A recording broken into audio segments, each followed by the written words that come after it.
briefly hear from each of the groups, and I'll kind of refresh our thinking about it. And so one of the rhythms was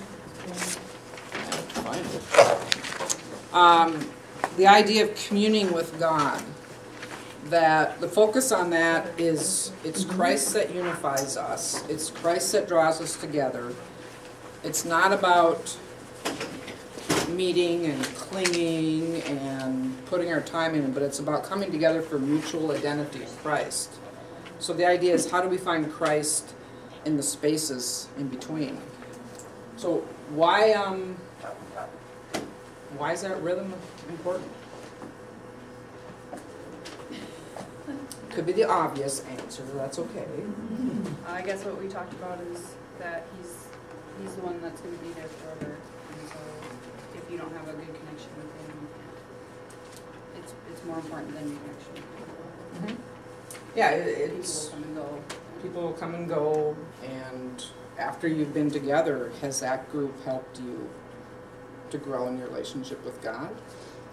Now, not all groups will or is designed to, but that group that you're coming together with should be to help you commune with God. And if Christ isn't the center, and sure, what technique helps us with that? Usually we're studying the scriptures. But it's our prayer time together, it's our worship time together, it's our silence in the presence of God together. Gosh, when you take that out, you've been in groups like that, right? You get together and you yak and you share and you update and you pray and let's quick gotta read the passage. That's the gross exaggeration. The next rhythm is engagement, right? So you guys? No, relating, sorry. You guys are like, what? Relating. It's the sense of coming together, that we're shaped by being together. It's questions that open up the path to finding the I in the we. So we have a we-ness. Why is that essential? Or if it's missing, what do we miss?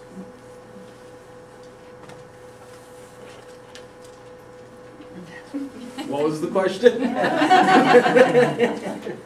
Why is it important to have that rhythm of relating?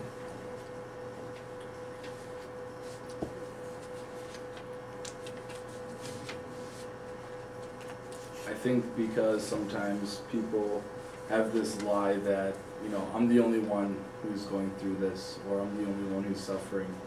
And so when you can come up to someone and if they trust you enough to say, I'm struggling with that, and maybe you've gone through something kind of along the similar lines, and you say, oh man, I struggle with that too. And they're like, oh really? Mm-hmm. And so their mindset will change. Mm-hmm.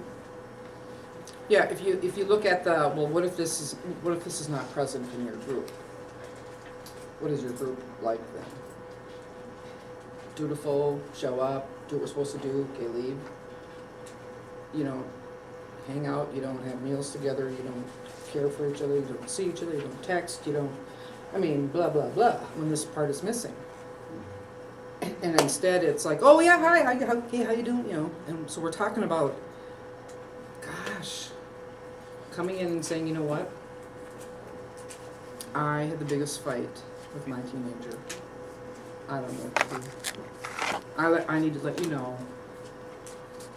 our home is just hell right now. Do we ever say that? Or do we come in and say, oh yeah, I'm fine? But when we have a group,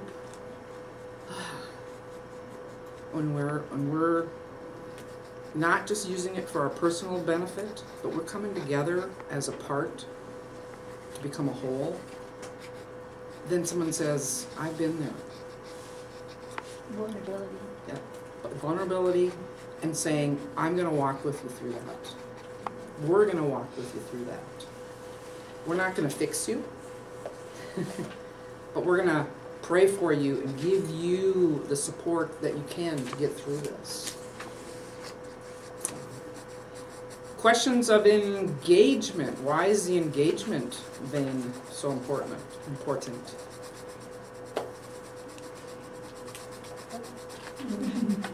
We didn't really talk about this, but the thought came to me that engaging means more than just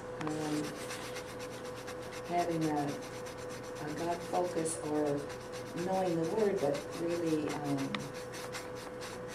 engaging those around us in it, and not being exclusive. You know, you mentioned being in a public place. I think that's important. Or if somebody asks about your group, and just instead of just saying, yeah, that's what I do on Thursday nights, you know, tell them you're interested, you're sure welcome to come or whatever, and be willing to expand the circle. Right. Yeah, when that part's missing, I'm sorry, folks. Why are we meeting? I'm called to follow Jesus and join him in his mission. And when my small group is not joining in the mission, what am I doing? It should empower me to be more effective in my places of work and play and influence. But then when we as a group say, gosh, who are we reaching out to? Who are we going to pray for? Where are we going to meet? What are we going to do? So, you know, all of a sudden, we're thinking about the reason we come together, we grow deeper with God, we have people to be in the trenches with us, and man, it equips us for the mission. So you look at these three, and you kind of got to go, if I'm honest, though, this part is a little weak in my small group, or the groups that we have, or I hadn't even thought about that when we're thinking of launching small groups. On the last group, I asked you to focus kind of on that umbrella, and what we're talking really about is growing in discipleship. And so tapping into the way the Spirit's making and forming us is important. So your synopsis of your discussion? I think one area that it really came down to is being aware and then getting others to also open up about what they're seeing. Because you know, we all come from different backgrounds, so it was just kind of interesting. We just opened it up, and we found that God is kind of using our gifts and talents focused in different areas. And so, you know, it's just a microcosm of the body of Christ, and all of a sudden, if I stop talking to any of these individuals, then we'll lose sight of our mission. We'll lose our relational strength. You know, it will just break down, you know, our sharing and caring for each other. And the insights that one has will be added to the group if we're continuing to look to Christ as disciples. But it just kind of falls apart if we're just, you know, about ourselves. Yeah, if we don't ask the question, what's God doing in me? And for me, that's a hard question because I need to stop being an activist and a strategic person. I'm doing, I'm creating, I'm envisioning. I was sitting here listening to me. Oh, you wouldn't believe the things that I'm thinking about what we're going to do after this. So I literally, each day, have to stop. And my watch beeps always on the hour, and it's stopping and pausing, even if it's for 10 seconds, to say, God, it's not about me, it's about you. And just take some focus. Well, our groups, do we ask, what's God doing in us? When we don't ask what God's doing in us, we slide off and we lose one of the rhythms. When we don't ask what's God doing around us, we stop engaging. And we don't ask what does God want to do through us, and we are not mission focused. And so those questions help us, so when we come together, what is God doing in me? What is he doing in us? How are we? Are we helping each other grow deeper? Are we helping each other to be transformed, to be about the mission? So these questions that you've just kind of been in a lab thinking about, in a greenhouse in a sense, the idea is hopefully you can take these and go, this one here, this one here I really like, out of this one, I like this one out of that one, this one out of that one. Oh, and where can that show up in the ministry that you're a part of? Or a small group that you're in? Your family? It's endless. And then how it just shapes your own formation to start asking God, what are you doing in me? And then just to be silent God, what are you doing in our family? What are you wanting to do around us or through us? Oh, all of a sudden, things start happening. And you think, well, this is going to produce life-changing small groups. Yeah, you try it for a month, folks, in your groups. You just try it for a month, starting to ask those questions and see what happens. You will open up. You will gravitate to knowing Jesus in deepening ways. You will come alongside each other more, and you will make a difference in the people's lives around you. I want to give you one practical tip, something that INTERVARSITY has just started doing in the last 4 years. We just call it simply the Discipleship Cycle. And it's just the words we're using. Other groups use other words. And what it is that we want to hear the word. That could be in Bible study. It could be listening to a sermon, a podcast, or something. But we have a focus on hearing the word. And then we want to respond actively. How many times, and I'm not throwing pastors under the bus, but how many times do you hear a sermon and you just go, oh, that was cool? And, I mean, I haven't been in church for a few weeks, I've been out of town teaching, but, after tomorrow, a week from tomorrow, will I be able to say, oh, about it? And so, when we can respond actively, so like in your small groups, when you meet and study scripture, have some deep sharing time and you're on the mission, but you don't have a commitment to doing something or responding, it could simply be, I'm going to set aside time to be in the Word every day this week, 5 minutes. That's responding actively. And then the next week when you gather, you debrief. Terry, well, did you spend 5 minutes a day? Gosh, I forgot about that. And so then the group says, what if, you wanted to do that, when was it? Right before you go to bed? Can I just text you 10 o'clock every day? So we're getting in that. So what happens is typically we hear. Some of us are motivated and we respond. But rarely do we have a group of people or an individual that we said, hey, I'm working on this, and then would you check in with me? And then interpret, what if you instead said to do it before you go to bed because you're so tired, why don't you do it 5 minutes right after you get up? So this is a cycle that we typically use in our discussion groups, in our meetings.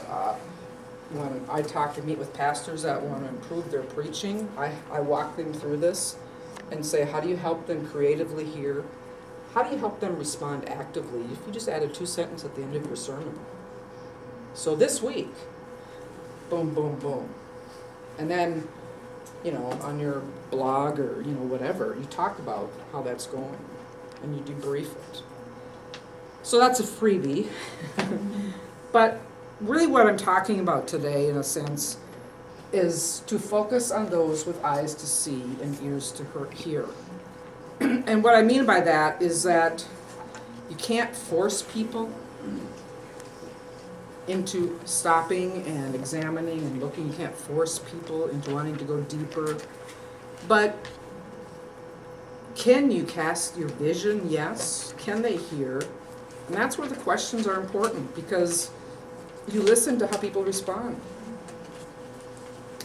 You listen to who's already asking those questions that are around you. Who's already saying, I so would love to go deeper.